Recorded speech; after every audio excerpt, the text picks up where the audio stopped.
Welcome to Uma சமையல். நான் இன்றைக்கி ஒயிட் பாஸ்தா பண்ண போகிறேன்.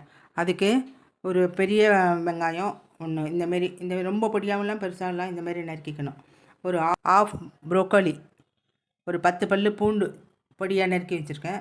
ஆஃப் எல்லோ கேப்சிகம் நறுக்கி வச்சுருக்கேன். பாஸ்தா வேக போடுறதுக்கு ஒரு கடாயில் 1.5 லிட்டர் தண்ணி வைக்கிறேன்.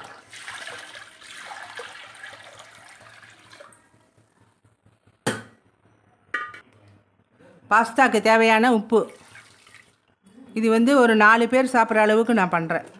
நீங்கள் கூட குறைச்சி பண்ணினாலும் அதுக்கு தகுந்த மாதிரி உப்பு கூட குறைச்சி போட்டுக்கலாம். ஒரு டீஸ்பூன் ஆயில் விட்டுக்கிறேன்.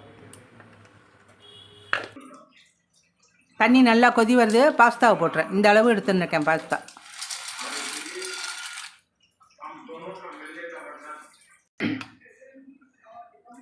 பாஸ்தா ஒரு 80% வந்துடுத்து. இந்த அளவு வந்தால் போதும். ஏன்னா திருப்பி பாஸ்தா ஒரு 80% வெந்துடுத்து. கட் பண்ணி காமிக்கிறேன். இந்த 2 டேபிள் ஸ்பூன் பட்டர் போடுறேன்.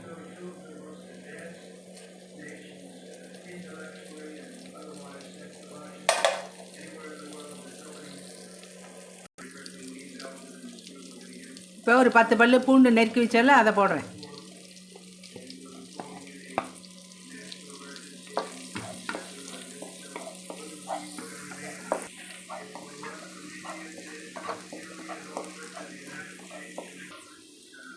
வெங்காயம் நறுக்கி வச்சது, ஒரு வெங்காயம் இந்தமாரி நறுக்கி வச்சுருக்கேன்.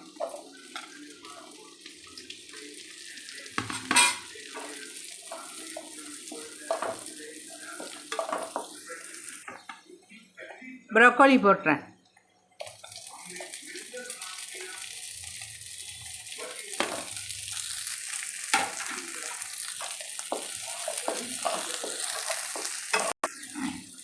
எல்லோ கலர் கேப்சிகம் போடுறேன்.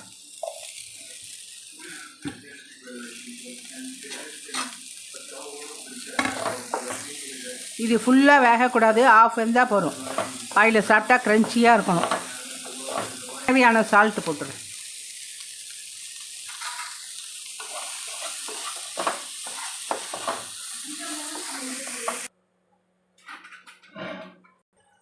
இப்போ ஒயிட் சாஸ் பண்ணுறதுக்கு பட்டர் 2 டேபிள் ஸ்பூன் போட்டுக்கிறேன்.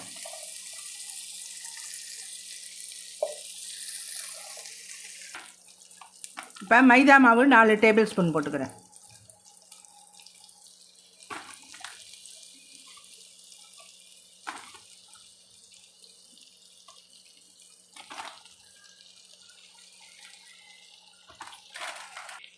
இந்த பட்டர்லேயே இது கைவிடாமல் கலரணும்.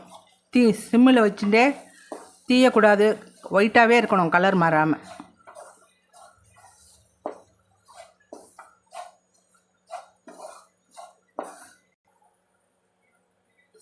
இந்த அளவுக்கு ரோஸ்ட் ஆனால் போகிறோம். மைதா மாவு கலர் மாறக்கூடாது.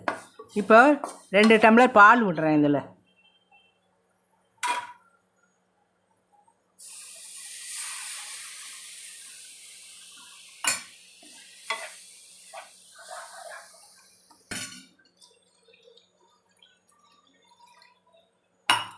காய்ச்சி ஆற வச்ச பால், இது சூடாக விடக்கூடாது.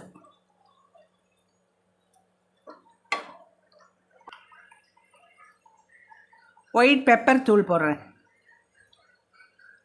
2 ஸ்பூன் போடுறேன்.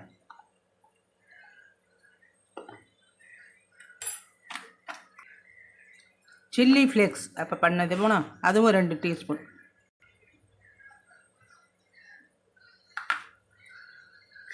அரிகானோ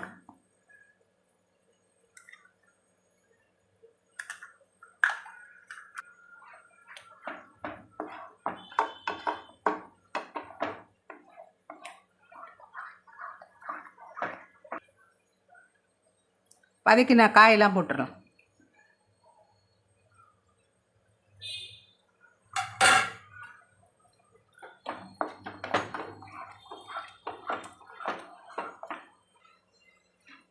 இப்போ வடிய வச்ச பாஸ்தா போட்டுடுறேன்.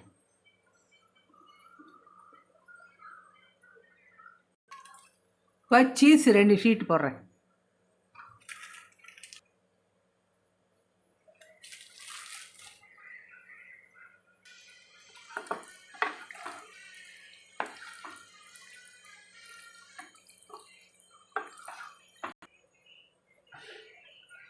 சுவையான க்ரீமி ஒயிட் பாஸ்தா.